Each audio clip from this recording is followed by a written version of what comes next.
প্রেগন্যান্সির সময়টাতে বা প্রেগন্যান্সির পরে মাদারের খুব ঘুমের একটা ইস্যুস দেখা যায়। ঘুম হলে খুব টায়ার্ড ফিল হচ্ছে বা এমন হয় যে অনেক টায়ার্ড ফিল হচ্ছে বাট নট স্লিপি। তো সেক্ষেত্রে আসলে আমাকে কি সাজেস্ট করবেন কিভাবে কি করা যায়? এই সময় দেখা যায় মায়েরা বেবির প্রতি বেশি কেয়ারিং থাকে, সেক্ষেত্রে মায়েদের নিজের প্রতি একটু কেয়ার করতে হবে, যেমন রাতে ঘুমটা যেন প্রপার হয়। সেক্ষেত্রে মাকেও পর্যাপ্ত যত্ন দিতে হবে। সেক্ষেত্রে ফ্যামিলি মেম্বার সব থেকে বেটার মানে অপশন হিসেবে কাজ করতে পারে, যে মাকে ওই মেন্টাল সাপোর্ট বা ফিজিক্যাল সাপোর্ট যেটাই হোক সেটা দিতে পারে। রাইট।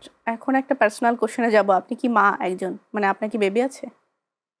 না, আমার বেবি নেই এখনো। যাই হোক, তবে বাট মা নিয়েই কাজ। আমি প্রিভিয়াসলি মেরি স্টোকস ক্লিনিকে ছিলাম বাংলাদেশে থাকতে, সেখানে আমি মাদের নিয়েই কাজ করেছি, এখনো মাদের নিয়েই কাজ করছি। তো inner side I feel like mother. Right, I can understand. আমাদের সবসময় মা নিয়ে ডিল করতে হয়, না, সেই জন্য। প্রশ্নটা করার কারণ হলো আমি একজন মা এবং আমার বাচ্চার বয়স হলো 15 বছর। তো আমি যেটা আপনার কাছে জানতে চাইবো যে বিউটিফুল প্রিটি থাকতে হলে মা হওয়ার পরে কি কি করতে হবে? থ্যাংক ইউ সো মাচ আপু। মা হওয়ার পরেও মানে আপনি মা হয়েছেন মানে কিন্তু আপনার এজ হয়ে গেছে বা নিজের প্রতি যে লাভ, সেলফ লাভ, এটা কিন্তু লুজ করলে চলবে না। নিজেকে ভালোবাসতে হবে, বেবি কেয়ার তো করতে হবে, বাট নিজের জন্য অবশ্যই ডেইলি একটা ফিক্স টাইম রাখতে হবে যেন নিজেকে ফিট রাখতে পারি। বিশেষ করে ইয়োগা এবং এক্সারসাইজ, এটা কখনোই ছাড়া চলবে না বেবিকে। যেহেতু আপনার বেবি মাসাল্লাহ মোটামুটি বড় হয়ে গেছে, এখন ওকে ওইভাবে টাইম দিতে হয় না, বাট কিছু গাইডলাইন্স দিতে হয়তো হয়তো কিছু মনিটর করতে হয়। বাট আপনি কিন্তু একটা টাইম বের করে নিতে পারেন নিজের জন্য। যখনই খাবার দাবার খাবেন আনহেলদি, সব থেকে খারাপ জিনিস হচ্ছে আনহেলদি খাবার ইনটেক করা, সুগার ইনটেক করা। এই জাতীয় জিনিসগুলো একদমই অ্যাভয়েড করবেন। ন্যাচারাল খাবার দাবার খাবেন যেটা আপনাকে ফিট রাখতে হেল্প করবে। পরবর্তী প্রশ্ন যেটা, সেটা হলো আমাদের সামনে রমজান মাস আসছে। তো তখন আসলে ব্রেস্ট ফিডিং মাদাররা কি রোজা রাখতে পারবেন কিনা, বা কত বছর বয়সের বাচ্চা থাকার পরে রোজা রাখতে পারবে, বা এরকম কোনো বিধিনিষেধ আছে কিনা? না, এই ধরনের কোনো সমস্যা হয় না। বেবি যদি একদমই ছোট না থাকে, মোটামুটি ব্রেস্ট ফিড করে বেবি, আপনি হেলথের জন্য কিন্তু ফাস্টিংটা খুবই ভালো। তবে রোজার সময় আনহেলদি খাবার খাওয়া যাবে না। যদি দেখা যায় সুগার ফল পড়ে যাচ্ছে, আপনার ডায়াবেটিস খুব বেশি বেড়ে গেছে, এই টাইপের কোনো ডিজিজ না থাকে, কোনো ধরনের ইস্যু না থাকে, ডক্টরের কোনো ধরনের বাধা না থাকে, তাহলে আপনার রোজা রাখতে কোনো সমস্যা নাই। ব্রেস্ট মিল্ক পেতে পারে সারা দিনে, পর্যাপ্ত লিকুইড খেতে হবে।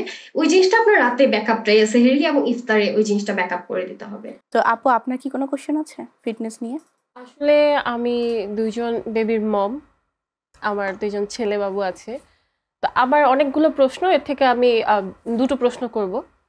আমার যে ছোট ছেলে, সে 2022-এ জন্মায়। তো আমি তাকে নিয়ে খুব দুর্দান্ত একটা জার্নি পার করি আমার লাইফে। সেটা হচ্ছে আমি একটা পেজেন্টে ছিলাম, miss and Mrs plus Bangladesh. ওটা হচ্ছে হেলদি ওমেনদেরকে নিয়ে। এটার মূল হচ্ছে বুলিংটা বা হচ্ছে না করা। তো তখন আমি প্রেগনেন্ট ছিলাম 7 মাসের, এবং এটা নিয়ে আমাকে অনেক কিছু শুনতে হয় যে 7 মাসের প্রেগনেন্সি নিয়ে আমি রেগুলার ক্লাস করছি, তারপরে স্টেজ পারফর্ম করছি, মানে আমি স্বাভাবিক যেরকম ছিলাম সেরকমই লাইফটা লিড করি।